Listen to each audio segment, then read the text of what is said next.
அச்சனை தட்டு வாங்கிட்டு வரீங்க, தேங்காய் உடைக்கிறது பார்க்குறீங்க. அதெல்லாம் பார்க்காதீங்க, சாமியை பாருங்க. தேங்காய் மேலே இருக்கிற அந்த நம்பிக்கையை சாமி மேலே வைக்க மாட்டேங்கிறீங்க. தேங்காய் உடைக்கும் போது அது கோணலாக உடைஞ்சிச்சுன்னா ஒரு மன வேதனையோட சாமியை பார்க்குறீங்க. அந்த மாதிரி பார்க்காதீங்க. தேங்காய் வந்து 10 ரூபா கடையில் கொடுத்தா 10 ரூபா கொடுத்தா கொடுத்துட்டு போகிறோம். அதுக்கு போய் அந்த தேங்காய்லாம் பார்த்துக்கிறீங்க. தேங்காய் ஒரு விஷயம் என்ன தெரியுங்களா? அதையும் சொல்லிடுறாங்க.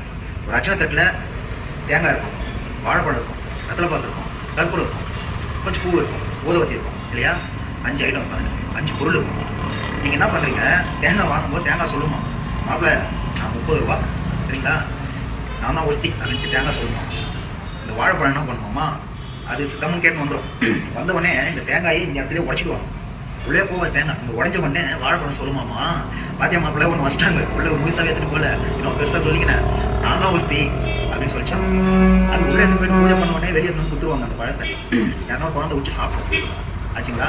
அப்போ வெத்தலை பார்க்க சொல்லிச்சாமா, வாழைப்பழம் என்ன சொன்னேன் நம்ம